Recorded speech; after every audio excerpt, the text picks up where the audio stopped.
5 seconds. I should like now to make a few observations on the budget. This budget marks a turning point in the history of our country. It is no use attempting, as some of my friends have done, either to deprecate the budget very strongly or to suggest that we are not witnessing a new revolution in our methods of fiscal training and techniques. I want it to be quite clearly pointed out to my friends that we are now facing the lean years of Indian finance. Hitherto, we had revenue surpluses which were a form of public saving and which were meant to be utilized for capital development. Hereafter, this form of revenue surplus would not be available. We have therefore to find out ways and means of implementing our great program of national reconstruction at minimum cost. My point is that the deficit on revenue account would be of the order of about rupees 19 to 20 crores. Here, let me point out that I do not agree with those of my friends in the finance department who have attempted to suggest that rupees 9 or 18 crores which are obtained from Pakistan should be put to the revenue side of the budget. They are to be put on the capital side. But that does not seriously alter the trend of my argument. What I am suggesting is that we would have to be prepared for a deficit of a much higher order even on the revenue side.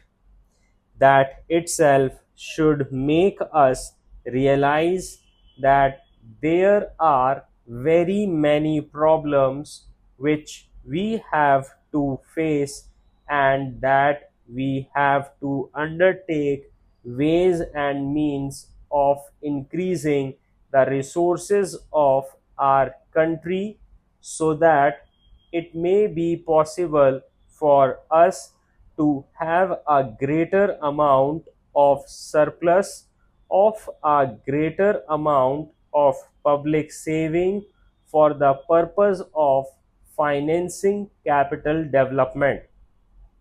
The finance minister, in the course of his speech, Mr. Deputy Minister, pointed out that the deficits during the past 2 years were of the order of rupees 83 crores. I venture humbly to disagree with him because I feel that when we are talking of deficits, we must take into account the overall deficit incurred by the central government, and that would be of the order of rupees 200 crores.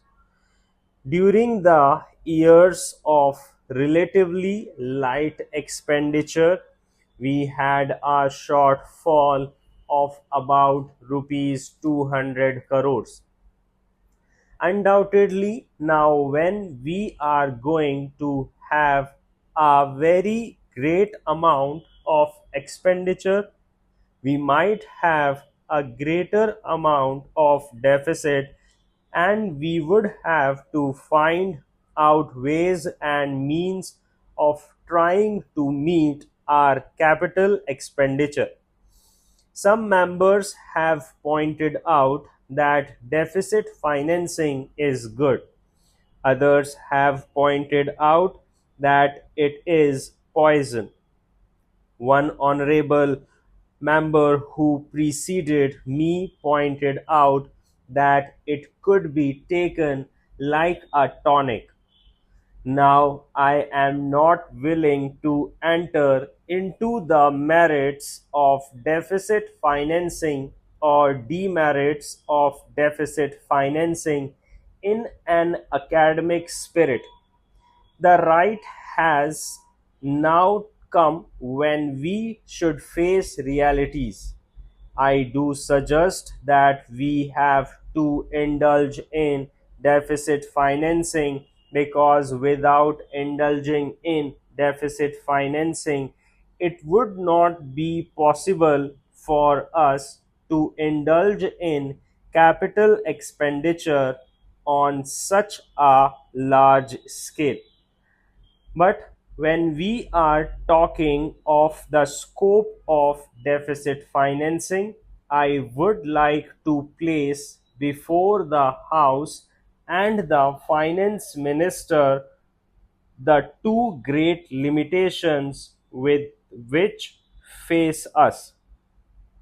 The first limitation that faces us is that concerning the internal price level. The Honorable the Finance Minister referred to the cost of living.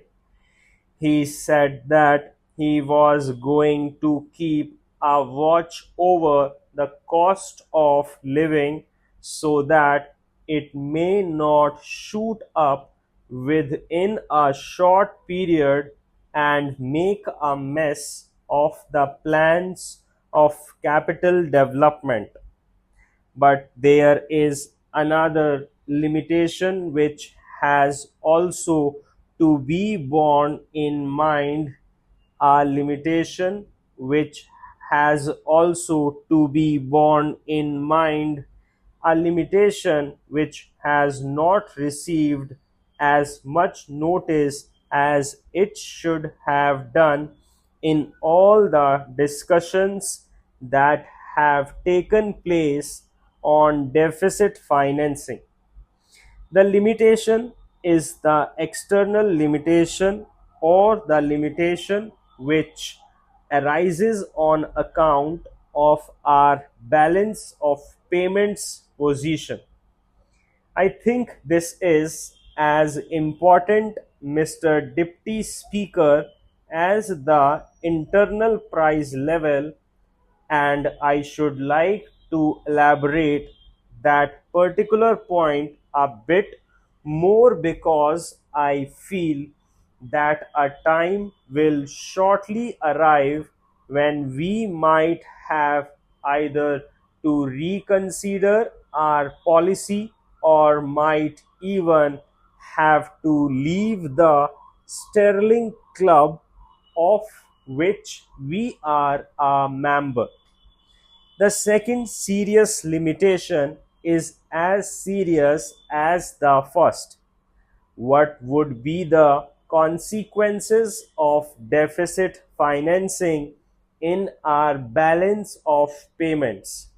The finance minister, in his budget speech, points out that so far as the balance of payments position is concerned, they have now, whether it is by accident or design, a favorable balance, and they have contributed about rupees 63 crores to the dollar pool during the past 6 months. But the moment we indulge in deficit financing, we have to be prepared for worsening of our balance of payments.